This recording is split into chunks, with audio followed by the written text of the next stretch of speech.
Ele foi o maior julgador da história do país e o mais longevo da Suprema Corte. O ministro Marco Aurélio Mendes de Farias Melo deixou o STF no dia 12 de julho último, após 3 décadas de atuação.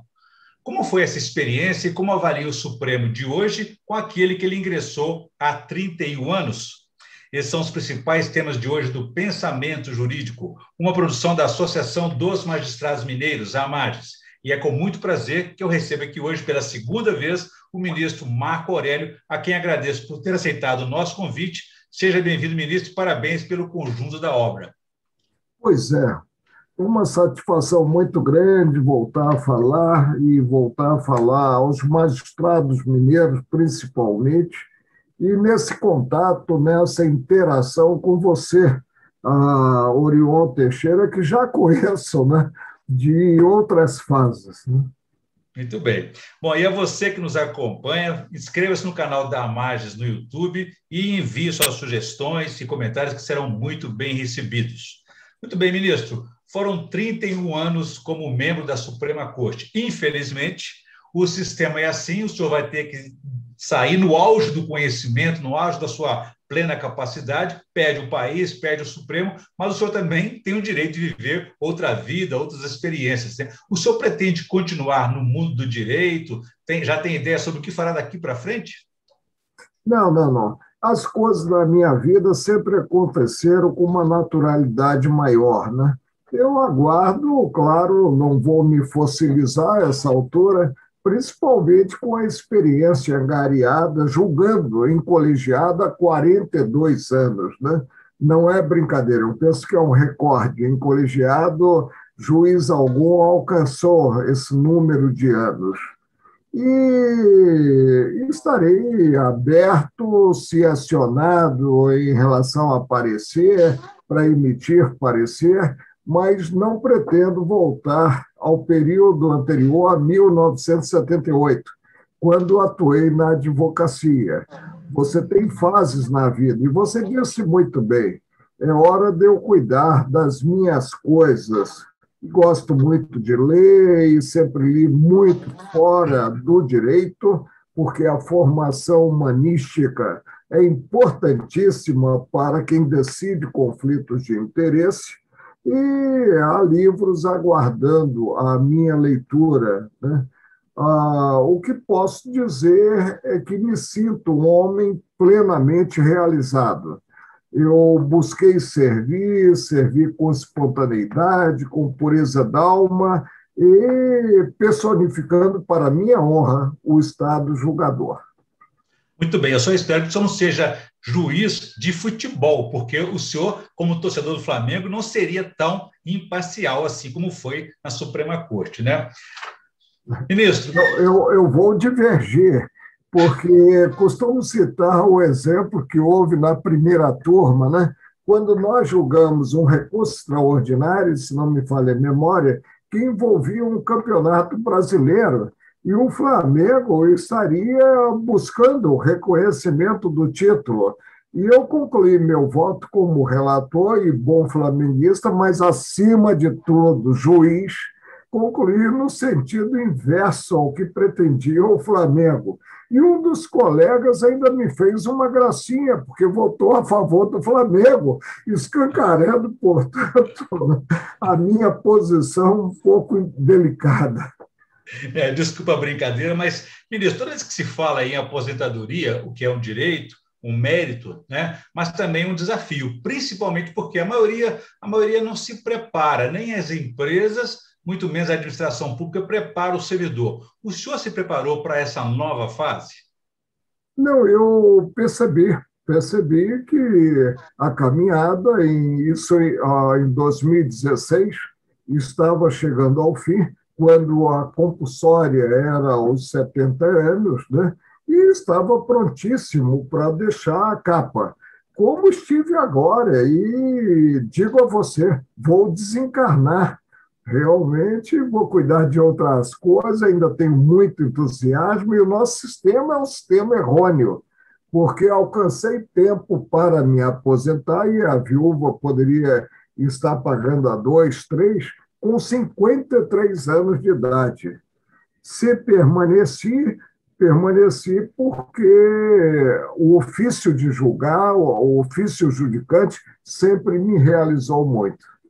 Muito bem. E é possível comparar, ministro, o STF que o senhor assumiu há 31 anos com o que o senhor está deixando agora? Saudades da velha guarda? Olha, é possível comparar. E eu repito muito que tenho saudade da velha guarda. A velha guarda que me recebeu como o primeiro juiz de trabalho deslocado para o Supremo, né, de braços abertos, na gestão do exemplar juiz José Nery da Silveira, que era o presidente do Supremo. Qual é a diferença substancial que eu percebo hoje? O plenário praticamente não julga em colegiado. O plenário julga cada qual levando o seu voto escrito. O relator, muito bem, tem que levar um voto estruturado, com relatório, fundamentação, ementa. Agora, os demais devem estar soltos na bancada, devem ouvir os senhores advogados na tribuna, o Ministério Público, se for o caso, o próprio relator, e ler os memoriais recebidos e formar, no momento, formar a convicção sobre o tema. Hoje em dia, não. Hoje em dia, às vezes, quando era relator o juiz Marco Aurélio, surgiam votos escritos mais longos do que o voto do próprio relator. Qual é o aspecto super negativo disso? Não se concilia celeridade e conteúdo. E ainda encontro os colegas, eu jamais encontrei tempo para confeccionar esses longuíssimos votos. A turma é ágil, nós esgotamos sempre a pauta, mas no plenário acabamos não julgando, não conciliando, como eu disse, celeridade e conteúdo, não julgando o que poderíamos julgar. Mas hoje o Supremo é o Supremo da composição atual, não daquela composição que eu encontrei em 1990. E eu só espero que ele jamais falte à nacionalidade. Muito bem. O senhor foi criador da TV Justiça, né? Um grande avanço na comunicação do judiciário com a sociedade. Alguns críticos acham que isso expõe e que o excesso de publicidade afetaria o STF, a qualidade de suas decisões. Como é que o senhor avalia como foi essa experiência? Qual é a tônica na administração pública? A publicidade, a transparência. Porque, mediante a publicidade, os contribuintes podem acompanhar o dia a dia dos trabalhos. E aí cobrar eficiência. A TV Justiça foi um projeto que realmente deu certo. Alguns dizem que os votos são muito longos porque o colega quer mostrar conhecimento, mas quem chega ao Supremo já chega com um perfil formado. Não precisa mostrar conhecimento. E, por isso, nós não julgamos o número desejável de processos. Eu vejo a TV Justiça apenas como responsável pelas belas gravatas que surgem. E, na época da ministra Hélène Grace, eu costumava me referir ao coque da ministra que não saía um cabelo, né? E, no mais, eu creio que ninguém deve se preocupar com o fato de estar aparecendo na tela. E quem chega ao Supremo, vou reafirmar mais uma vez, já chega com um perfil, né, aburilado, ou seja, chega porque teve realmente uma vida pública, né, satisfatória e se credenciou para a cadeira de envergadura maior na República, acima da cadeira do presidente da República, porque as cadeiras no Supremo são vitalícias, pelo menos até os 75 anos, né? Já chega talhado para o cargo.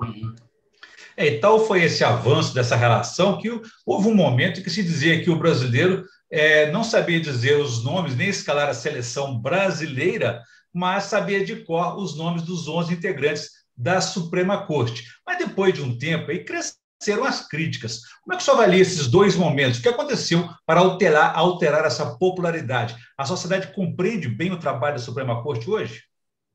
Olha, a publicidade, como eu disse, ela é indispensável. E claro que quando o integrante do Supremo sai à rua, convive com seus semelhantes, se é criticado, ele então precisa rever o que vem fazendo com a capa sobre os ombros. Não vejo como retroagir. No início, houve uma resistência quanto à transmissão das sessões. Eu estava até com uma viagem a convite do governo chinês, junto com os demais presidentes dos tribunais superiores, quando pretenderam, em cima dessa viagem, né, brecar a transmissão das sessões. Eu fiz um apelo para aguardarem o meu retorno e, quando eu retornei, a concepção já era outra. Por que era outra?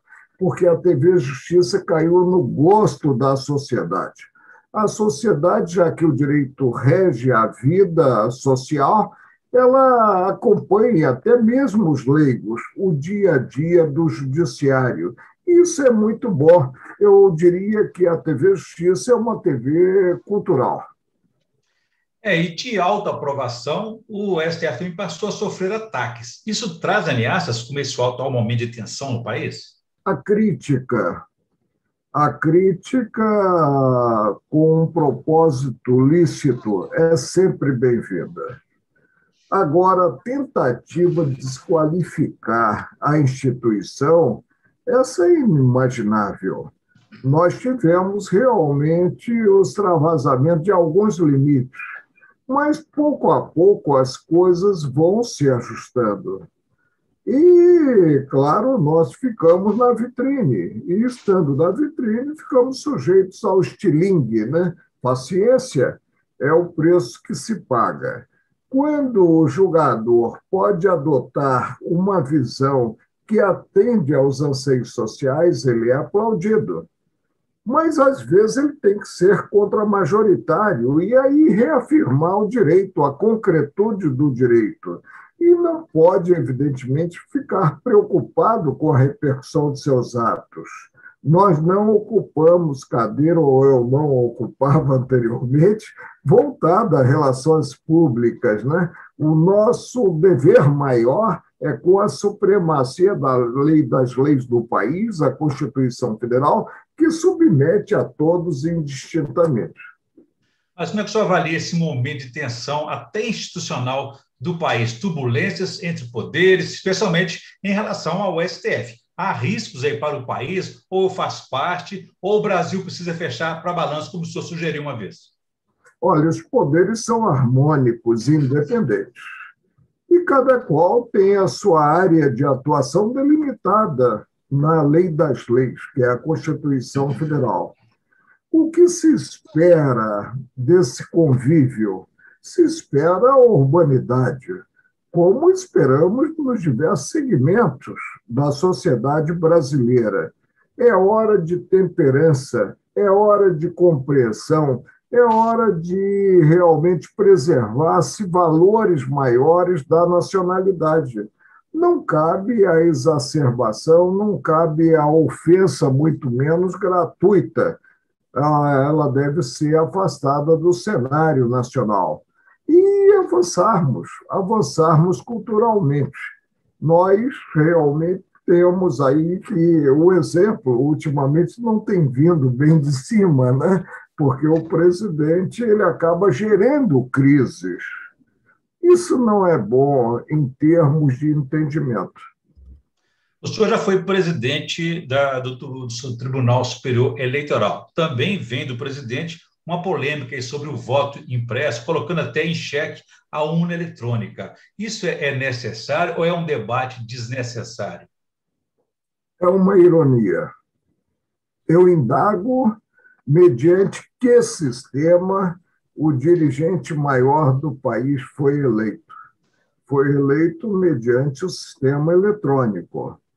E aí ele diz, bem, há fraude porque se não tivesse havido fraude, eu teria sido eleito no primeiro turno. É uma autoestima exacerbada. O que eu posso afiançar aos brasileiros? é que o sistema é o sistema seguro. O que tínhamos antes? A cédula, a cantada dos votos na apuração, o mapismo e distorções de toda ordem. Era muito corriqueiro ter-se a procedência de impugnações, considerados aqueles proclamados como eleitos. Com a urna eletrônica, de 1996 para cá, eu presidi as primeiras eleições informatizadas no Brasil, nas capitais com mais de 100 mil eleitores. Não tivemos uma única impugnação procedente que colocasse em xeque a valia da urna eletrônica. Ela preserva o que tem que ser preservado, que é a vontade do eleitor. E eu não vejo por que agora haver um retrocesso, imaginando-se a impressão do voto. Essa experiência ela foi adotada na gestão do ministro Nelson Jobim em Brasília. E aí foi um problema seríssimo. Por quê? Porque a impressora ficava acoplada à urna. E aí, quando havia, por exemplo, o episódio do papel atolar, se paralisava tudo e se voltava ao sistema da cédula. Se teria realmente inúmeros incidentes com essa junção e junção desnecessária, já que o eleitor em si ele recebe um comprovante de que compareceu e exerceu esse dever, direito-dever inerente à cidadania, que é o direito-dever de escolher os representantes. Não há campo para retrocesso. Ministro, como é que o senhor avalia a justiça brasileira hoje? Os juízes, as juízas, a atuação e importância junto à sociedade. O que deveria mudar em favor do aperfeiçoamento até ampliar o acesso e dar respostas aí às mais de 100 milhões de demandas de hoje? Olha, eu creio que a magistratura, ela, hoje em dia, ela está aperfeiçoada. E com os diversos cursos que se tem, com o dia a dia mesmo. O que eu apenas preconizaria, junto aos colegas, hoje aposentados, né, e posso falar com a experiência desses muitos anos da magistratura, é que cada qual perceba a atuação, a importância da atuação. O juiz personifica o Estado acusador, o Estado julgador. E personificando o Estado julgador, ele impõe um convencimento e impõe de forma coercitiva. É um poder muito grande. Magistratura é opção de vida. As pessoas têm que se dedicar e têm que se dedicar com pureza d'alma. E o aperfeiçoamento é infindável. Eu, por exemplo, nos últimos 10 anos, eu fui um juiz melhor do que eu fui anteriormente, com a experiência angariada e por não ter me fossilizado, parado no tempo, já que busquei estar atualizado não só no âmbito da legislação, como também em contato permanente com o que nos dá a formação humanística, que são os livros, são os romances, a leitura fora do próprio direito. Muitos dizem, ministro, que o senhor foi uma espécie de ombudsman da Suprema Corte, com uma atuação polêmica, votos polêmicos, até divergentes, que o senhor não gosta de maioria. Mas, ainda assim, muitas teses que o senhor defendeu no passado foram depois validadas pela própria Corte, né? Há um vocábulo que denomina essa resistência inicial a tudo que é novo, o misoneísmo, de refutar-se uma ideia nova. Eu sempre busquei, percebendo o colegiado como um somatório de forças distintas, sempre busquei mostrar ao colegiado as vertentes do caso concreto, as possibilidades de decisão, e mostrar principalmente que devemos conciliar lei, direito e justiça, potencializando essa última, que é a justiça.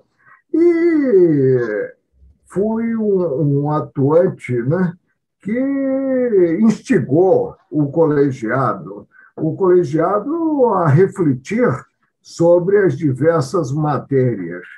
e nunca disputei nada no colegiado, muito menos a superioridade intelectual. Apenas sempre fiz questão de que o presidente determinasse ao secretário e consignasse o meu voto. Agora, se na corrente majoritária ou minoritária, pouco importou para mim, porque não disputei nada, eu teria inteligência suficiente para aderir, percebendo a tendência do colegiado, para aderir à corrente majoritária, mas não, jamais saí do plenário aborrecido por ficar vencido e vencido de forma isolada. Eu costumava até dizer que entrava com um sorriso e saía com o mesmo sorriso. Agora vinha para casa e colocava a cabeça no travesseiro. Não tive e não tinha pesadelos. Por quê? Porque, acima de tudo, o que deve haver é a preservação do entendimento e a busca de colaborar para a solução mais justa do conflito de interesses. A saída de um ministro sempre recoloca o debate sobre a indicação e composição do STF. Há quem defenda mudanças, aperfeiçoamentos.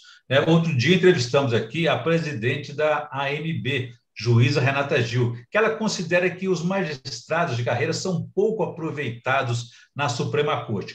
Qual a opinião do senhor sobre essa composição, sobre esses critérios de escolha? A nossa Suprema Corte foi criada à imagem da Suprema Corte americana. E lá o sistema funciona. Funciona porque a indicação pelo presidente da República e um crivo rigoroso pelo Senado. O que nós precisamos é perceber que a escolha ela se faz mediante atos sequenciais. E a participação do parlamento é muito importante. Eu não vejo por que mudar e ter-se uma indicação por diversos setores, que haverá, de qualquer forma, as críticas. Agora, o mais importante é que o escolhido perceba que tem a principal capa de julgador sobre os ombros e atue com espontaneidade, com independência maior e apegado ao direito positivo, porque não é o fato de o Supremo não ter acima dele um órgão para rever as respectivas decisões, e ninguém nos garante que a decisão do Supremo seja sempre a melhor, que o levará a forçar a mão. Ao contrário, ele tem uma responsabilidade maior, já que o exemplo, nós costumamos dizer e aprendemos com os nossos pais, vem sempre de cima. Tudo bem, ministro. Nós estamos na reta final da nossa entrevista e, como a gente sempre faz, a gente pede ao nosso entrevistado a indicação de leitura. O que o senhor tem para a nossa audiência? Olha, a leitura ela deve ocorrer, e deve ocorrer principalmente fora do direito. Porque em romances, por exemplo, nós nos defrontamos com conflito de interesse. E aí adotamos posição e, com isso, aguçamos a nossa sensibilidade. Eu estou lendo Escravidão, o segundo volume, do Laurentino Gomes, recebi um livro do Homem Público na França, né? Logo após a Revolução, que foi terrível, Fouché, estou gostando muito. E aí devemos buscar os clássicos, buscar esses best-sellers que estão sempre nas vitrines e nos acostumarmos a ler de forma metódica. Eu sempre tirei à noite cerca de 2 horas para leitura fora da área do direito, e não me arrependo disso. Agora, por exemplo, aposentado, vou ter muito mais tempo para ler livros que estão aguardando a leitura e que eu não pude ler anteriormente. A formação humanística para o julgador é mais importante do que a formação técnica que imaginamos que todos tenham. Muito bem, ministro. Mais uma vez, parabéns pelo conjunto da obra e muito obrigado por essa entrevista. Esperamos que a gente volte a conversar proximamente. Boa sorte. Vamos sim, vamos voltar a falar e, evidentemente, buscando o melhor para a magistratura, não só mineira, como também nacional. Com certeza. Bom, e a você que nos acompanhou até aqui, você pode ver e rever essa entrevista nos canais da Amages, no YouTube, nas redes sociais e também no site da associação. Obrigado e até a próxima.